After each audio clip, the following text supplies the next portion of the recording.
हमारे खुदावन यीशु की अंजील मुकद्दस लूका के मुताबिक उसका 10वां बाब पहली 16 आयत।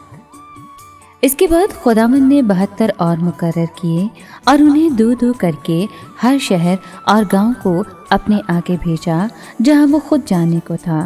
और वो उनसे कहता था कि फसल तो बहुत है पर मजदूर थोड़े हैं, इसलिए फसल के मालिक की मिन्नत करो कि वो अपनी फसल काटने के लिए मजदूर भेज दे। जाओ, देखो मैं तुम्हें जैसे बर्रों को भेड़ियों के दरमियान भेजता हूँ। ना बटुआ ले जाओ, ना थैली, ना जूती, और राह में किसी को सलाम न करो।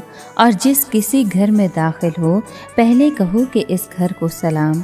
अगर सलाम का फर्जंद वहाँ हो तो तुम्हारा सलाम उस पर ठहरेगा, वरना तुम पर लौट आएगा। और उसी घर में रहो और जो कुछ उनके पास हो खाओ और पियो, क्योंकि मजदूर अपनी मजदूरी का हकदार है।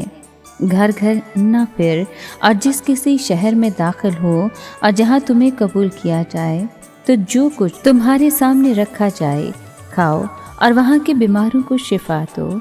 और उनसे कहो कि खुदा की बादशाही तुम्हारे नज़दीक आ पहुँची है। लेकिन जिस किसी शहर में तुम दाखिल हो जहाँ तुम्हें कबूल ना किया जाए, वहाँ के कूचों पर जाकर कहो कि हम इस गर्द को भी जो तुम्हारे शहर से हमारे पाँव पर पड़ी है तुम पर झाड़ देते हैं। मगर ये जानो कि खुदा की बादशाही नज़दीक आ पहुँची है। मैं तुमसे कहता हूँ कि सदूम का हाल उस शहर के निस्बत ज़्यादा काबिल बर्दाश्त होगा। ए कोरज़ीन, तुझ पर अफसोस।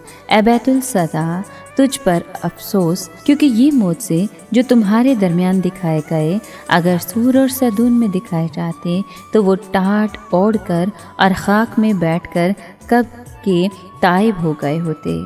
सूर और सदून का हाल अदालत के दिन तुम्हारी निस्बत ज़्यादा काबिल बर्दाश्त होगा। और ए कुफरनहूम, क्या तू आसमान तक बुलंद किया जाएगा? तू आल में असफल में उतरेगा। जो तुम्हारी सुनता है वो मेरी सुनता है, और जो तुम्हें नाचीज़ जानता है वो मुझे नाचीज़ जानता है, और जो मुझे नाचीज़ जानता है वो उसे नाचीज़ जानता है जिसने मुझे भेजा है। पाक कलाम के पढ़े और सुने जाने पर खुदावन की बरकत हो, खुदा का शुक्र हो। अज़ीज़ मोमिनीन, आज पाक माँ कैथोलिक कलीसिया मुकद्दस फ्रांसिस ज़ेवियर की ईद मनाती है। मुकद्दस फ्रांसिस ज़ेवियर सन 1506 में हस्पानिया में शरीफ वालिदैन के यहाँ पैदा हुए। इसे पेरिस में सेंट बारबरा कॉलेज में भेजा गया जहाँ वो मौलम बन गया। उसने मुकद्दस इग्निशियस और 4 दूसरे नौजवानों से शिरकत कर ली और रूहों की तब्दीली के लिए काम करने का अहद किया। उन्होंने सोसाइटी ऑफ जीसस कायम की। वीनस में काहिन बनने से पहले उसने हस्पताल में बीमारों की निगहदाश्त की। पुर्तगाल के शहंशाह ने हिंदुस्तान में इशायत ईमान के लिए 6 मिशनरियों को भेजना चाहा। इन 6 मिशनरियों में फ्रांसिस भी शामिल था। उसने गोवा का सफ़र किया। उसने यहाँ बीमारों की देखभाल की और कलीसिया में तालीम सिखाई। बाद में उसने जनूबी हिंद में तबलीग की और हज़ारों गैर कौमों को मसीहत की तरफ तब्दील किया। सन 1549 में फ्रांसिस जापान गया। दूसरे मिशनरी उसे वहाँ मिले। हज़ारों लोग सच्चे ईमान में लाए गए। जब वो चीन जाने के लिए बहरी जहाज़ में सफ़र कर रहा था उसे बहुत तेज़ बुखार हुआ। जहाज़ एक जजीरे पर रुका।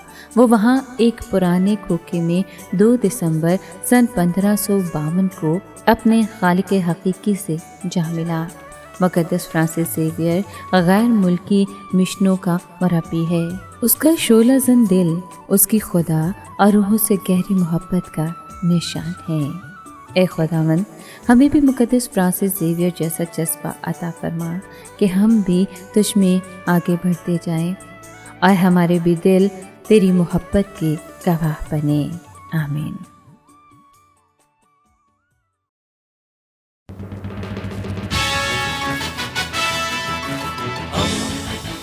दोस्ती का पैगंबर रेडियो वेरितास एशिया।